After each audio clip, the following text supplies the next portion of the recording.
Get in the know. Non-stop Vikings talk. It's Purple Daily on Score North and ScoreNorth.com. Purple Daily, presented by Surly Brewing Company.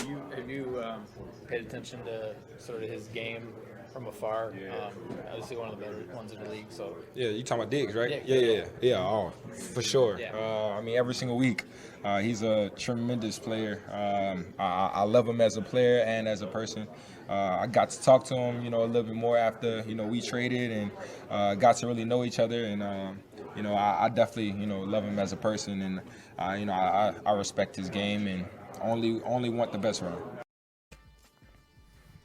All right, so if you're looking for drama between Stefon Diggs and Justin Jefferson, basically traded for each other, they love each other, as they should. Two of the 3 or 4 best wide receivers in the NFL. Does Jefferson epitomize cool?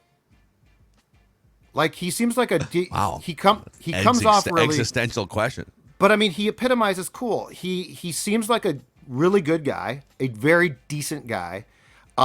He is very cool though. There doesn't seem to be a lot of agenda behind the coolness. Like Diggs is a little bit more of an act. I just love hearing you break down the epitome of cool. Well, I'm just saying athletes like some guys try and sell it, right? And it doesn't mean that they're not cool, but they're selling it.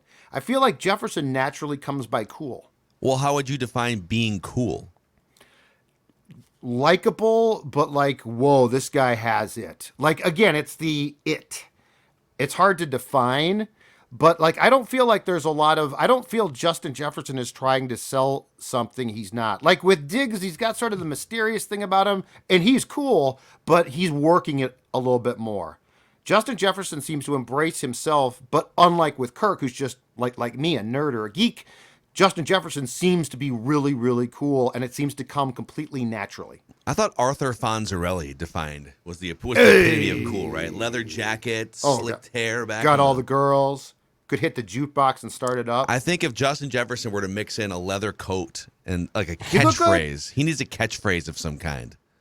He needs a Russell Wilson "Let's Ride" type of a thing to end his press conference. Okay, that's right. You just hit on a guy who clearly is seen as not cool, but he thinks he is. Yeah. Okay. I need to think more on this. I don't know that I almost feel like Kirk Cousins has epitomized cool. When I think of cool, I think super comfortable in your own skin and someone that people follow.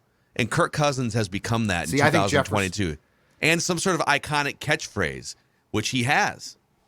How many other guys have an iconic catchphrase? I don't think I would ever. I mean, Kirk I Cousins. get what you're saying. I don't think I would ever think of Kirk as cool because he's the anti-cool. Justin Jefferson has this like weird it to him that I would follow him. Like he seems to me like a guy that can lead because he's so comfortable doing it. Might be totally wrong. Just asking. No, it could be. This, by the way, is Purple. Speaking of the epitome of cool, Purple Daily is the coolest Vikings podcast in the land, presented by our friends at TCL. One of the world's best-selling consumer electronics brands has a new lineup of award-winning TVs delivering the most entertainment with stunning resolution, all at an affordable cost. Enjoy more of the things you love with TCL. And a shout-out to our friends also at Surly Brewing Company. This is the Purple Picks edition of the show here, where we go through a few key questions about the upcoming game and look at it from a Vegas and market perspective. So we'll start with this one. Bills and Vikings, scale of 1 to 10. How big is this game? First of all, I turn 53 tomorrow, so I would like to take this show as an opportunity to enjoy a before I die as we go through this. Look at this guy right here. A little before I let's die. get Who's it. about to be 53? Big happy birthday weekend. It's the birthday season for Judd. On the show, that'd be this guy. Scale of 1 to 10. That's an interesting one because last week I gave it a ton of importance because I thought that was a game the Vikings would need going into a tough 4-game stretch. You know what?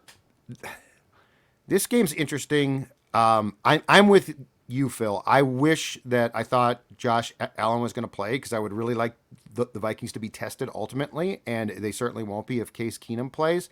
But it's an AFC opponent. It's a game that I'm very on the fence about them actually winning. So I'm gonna take it down to a 7 for importance. Because like if you lose this game, it's certainly no death knell. It's not embarrassing unless you get blown out.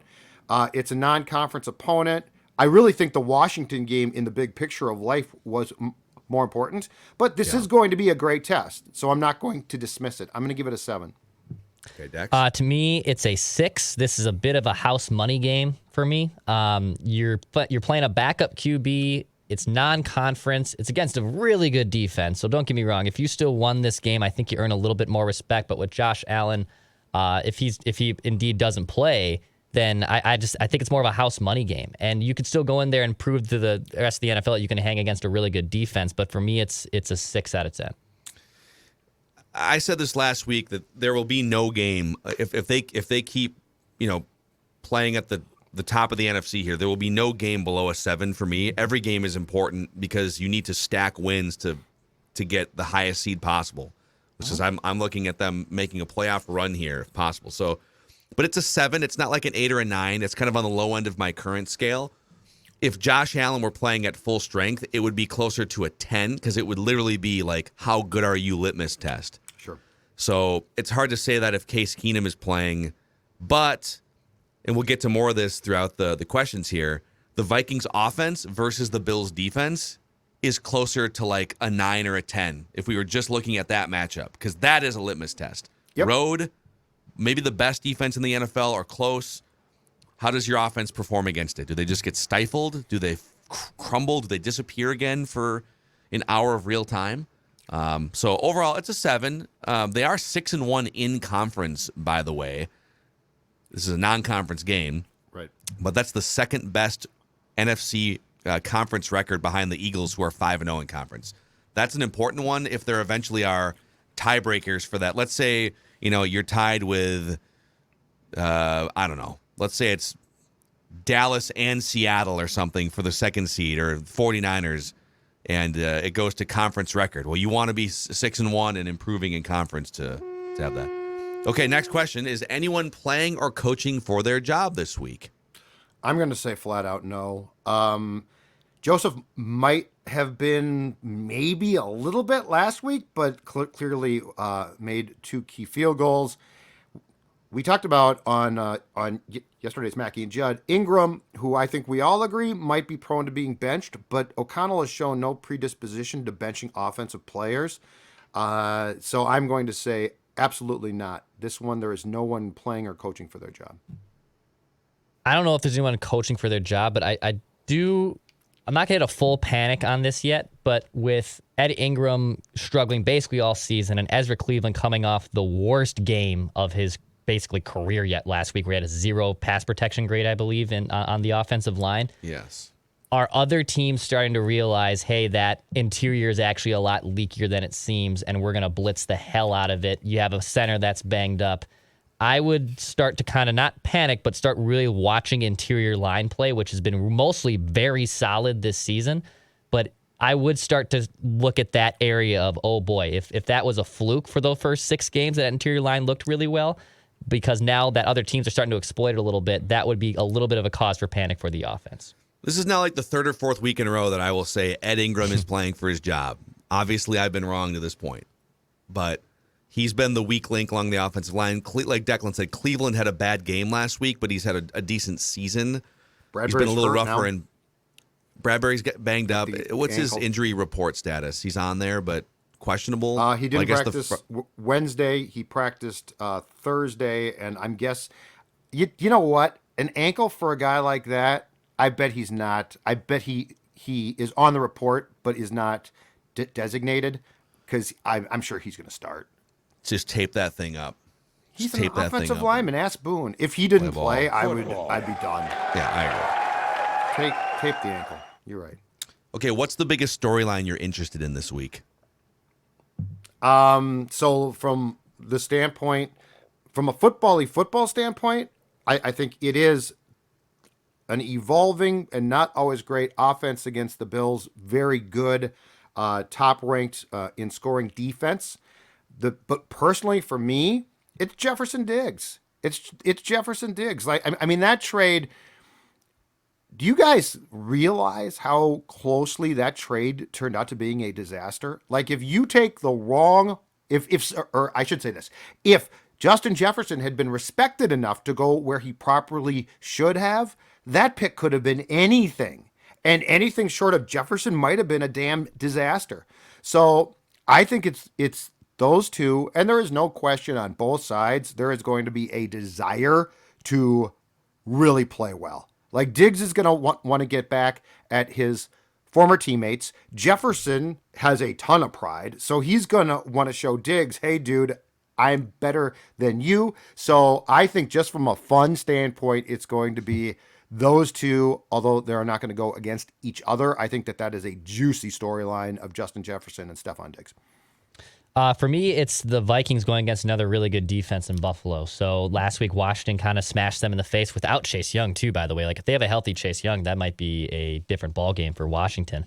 They're playing a really good defense. Whether it's going to be whoever's starting at quarterback for Buffalo, that's one thing. And obviously, if it's a Josh Allen MVP situation, then, yeah, your defense is in trouble. But conversely, on the Vikings offensive side, they got to go against one of the best defenses in the NFL. So can they prove that they can indeed hang with one of the best defenses? I think that's what I'm most likely looking forward to watching on Sunday.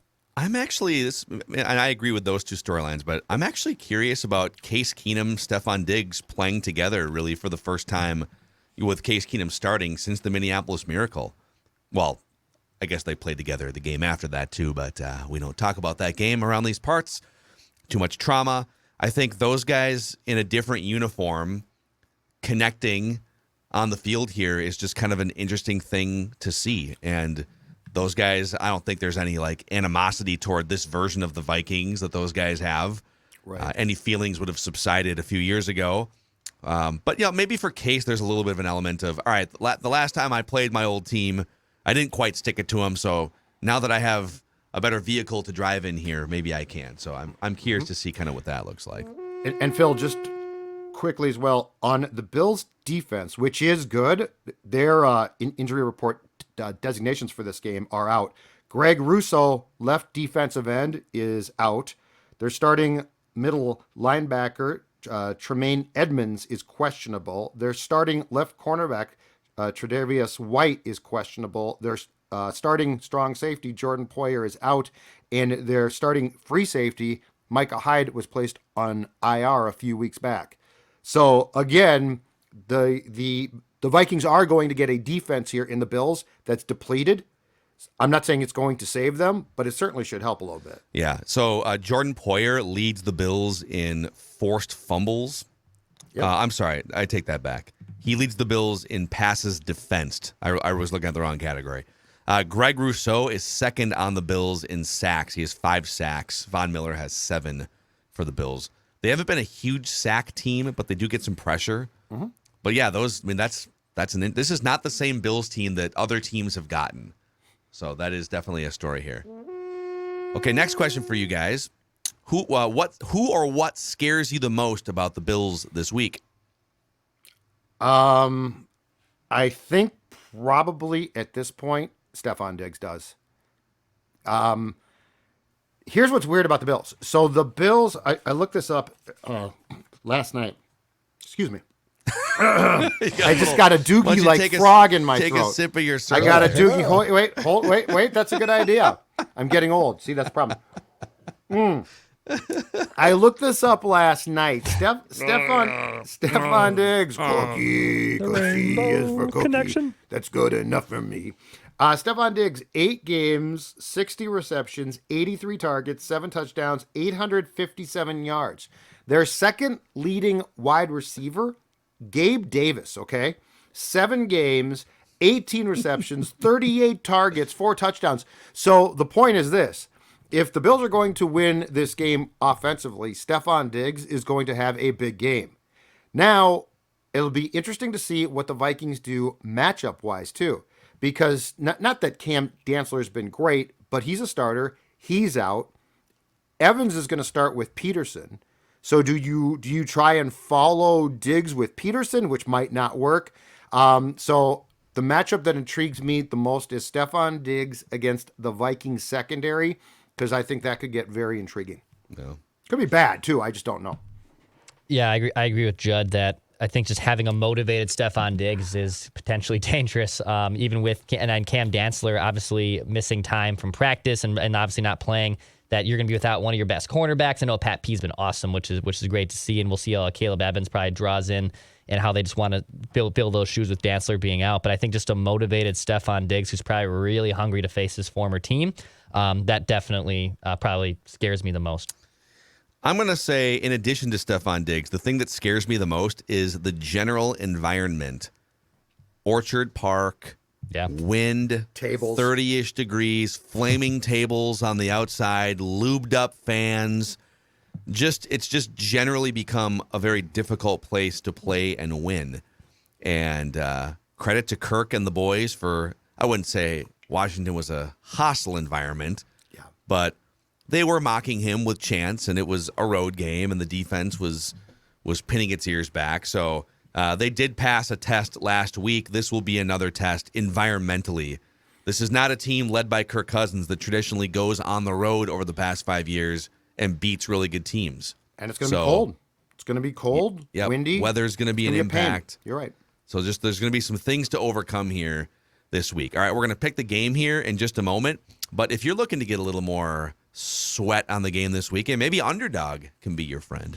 Yeah, I would actually be monitoring those underdog pick'em lines as we get closer and closer to kickoff there. What do they want to do with a Case Keenum? What do they want to do with Kirk Cousins? What do they want to do with Diggs and Jefferson? You can mix and match those pick'em slips to get yourself a big little nice payday on Underdog Fantasy. You can join with promo code SCORE if you haven't already. When you join with promo code SCORE, it helps us out here at Score North, and they'll double your first deposit up to $100. So you're playing with literally house money. We talk about the Vikings playing house money going into the game. Underdog Fantasy will give you a $100 bonus when you sign up with promo code SCORE. That's Underdog Fantasy. Go ahead and download the Underdog Fantasy app. Hey, I'm wearing Chill Boys long underwear right now. It is a Chill Boys long underwear day for old Macadac. Got a second pair as well that I can rock later on this weekend. Nice. What's one word to describe how Chill Boys are making you guys feel these days? Outstanding. Outstanding. In fact, I'm going to go to the Gopher football game today. It's going to be cold outside. And you know what I'm saying? I'm saying no concerns from here, because the Chill Boys long johns are going to keep me warm, comfortable, and most importantly, guys, not bunched. Not bunched. Oh, it's a big key. Yes. Excited for a glorious weekend and a glorious weekend of football, whether that's the Gophers all of a sudden turning the tide or the Vikings obviously with the revenge game in Buffalo. I might not be able to hit the sticks anymore. You know, golf season might be over, but that doesn't mean that I can't rock that performance brands. I do little practice swings in the living room as I just sit there with Vinny and the fiance trying to plan this ridiculous wedding that I get stressed. You're bending your left elbow a lot there. I am. Well, I'm sure also she sitting. loves you doing this. I'm not in a good position to be swinging a golf club, whether I'm standing or sitting, Phil. So I'm excited for it to be rocking my Chill Boys this weekend. I would say cozy is the word that comes to mind for me with that Chill Boys hooded sweatshirt with the long underwear. We got the Christmas decorations rocking. Put a little Nat King Cole on. Pour a little Surly. Do you have Christmas decorations up already? That's yes, we do. That's the plan this weekend for us, too. Damn right. It's that time of year. Chestnuts roasting on this open fire. I made a deal with the devil, my fiance, that if she could put the stuff up early, if I got 2 brand new pairs of golf pants, and I took her up on that offer. Oh, nice trade-off. I think it was a solid So trade-off. you got something from this? Yes. She wanted to put them up November 1st, and I said, absolutely not. And she said, what about November 15th, and I'll buy you 2 new pairs of golf pants. And I was like, deal. Sold. No problem. Blackmail me. First off, good for you. Second of all, is that a fight worth fighting? Like, whenever Dawn wants to put stuff up, I'm just like, whatever. It's good marriage advice. I never fight that fight. You definitely have to, pick and choose there, for sure. I personally like the Christmas decorations being I don't mind it. Early November. Big fan. Maximize the season. Lots of light, too. Lots of lights. 15% discount on all Chill Boys products with the code SCORE15. That's SKOR 15, chillboys.com. All right, let's pick the actual game here, boys. Buffalo is a pretty consensus 3.5-point favorite, coming all the way down from 7.5 early in the week in most sports books. 66% of the bets are on the Vikings, according to Action Network, and 84% of the money is on the Vikings. Very interesting. Here's what Action Network says. The Vikings have won 6 consecutive games straight up, but they've covered in just 2 of those wins. A lot of close wins. The Vikings are streaking, winning 6 straight, facing a stellar defense.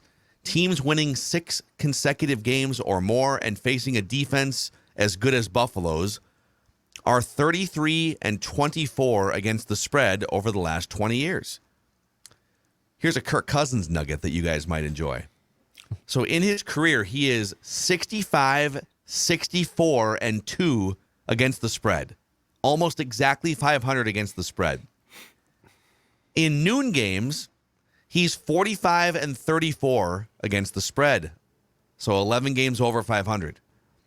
In 3 p.m. or later games, he's 20 and 30 against the spread.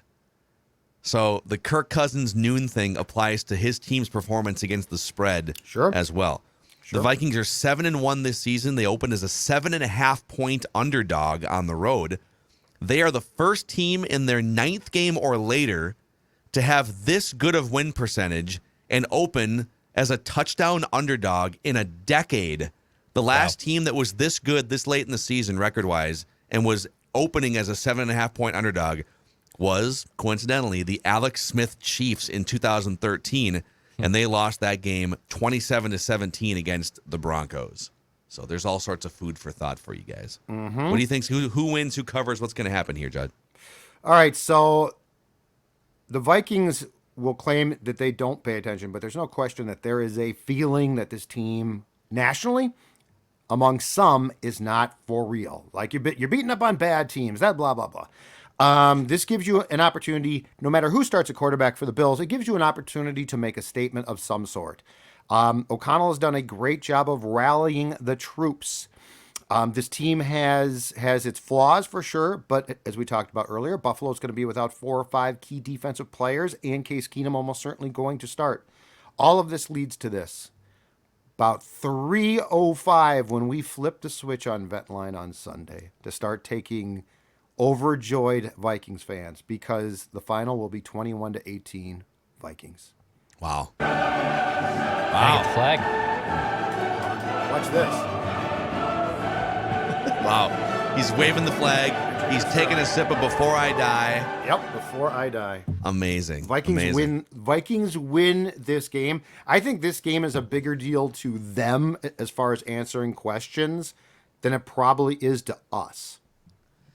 I agree. They definitely aren't oblivious to the chatter. I don't think they're consumed by it, but they're not oblivious to the, are they for real? How about this? They haven't beaten anyone yet. Chip on the shoulder.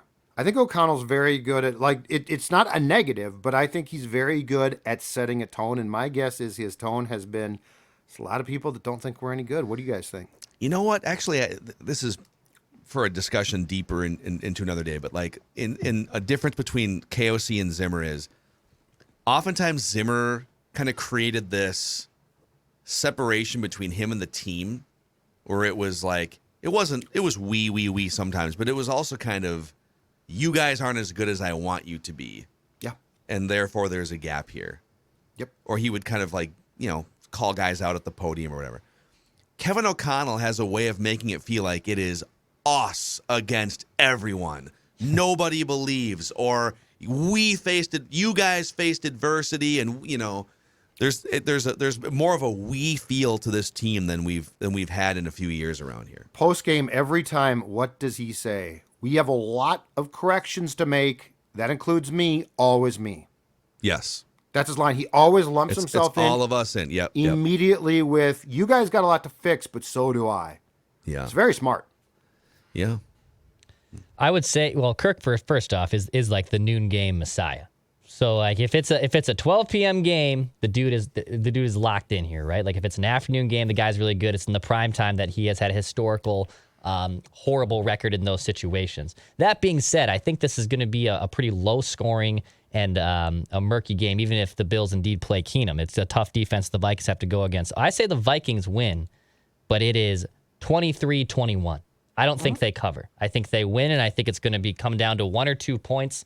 So I think the Vikings win. I don't believe they will cover this spread, but 23-21 win. No, but they're dogs, right? So I think. Well, yeah. I think it's down to 3 now. I believe it's dropped to 3 or right? Because it started at a touchdown you're questioning the Action Network. Let's go here. It started at 7.5 on Monday with Josh Allen expected to play. Okay, so hold on. So Declan, hold on. Before maybe we need a new number here. No, it's consensus is 3.5 on Action Network. Buffalo by 3.5 now.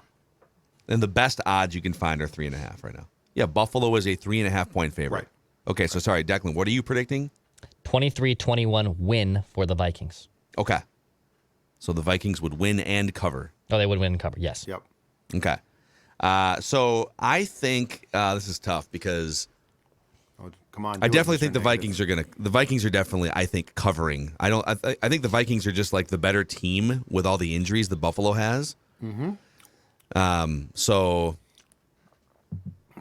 it feels like Buffalo could win a close game, much like the Vikings did. Could be kind of a flip situation that maybe Buffalo's the team that kicks a game-winning field goal here. So I'm going to hedge a little bit and say, if we're just picking the spread, give me the 3.5 points. I will take the Vikings to cover.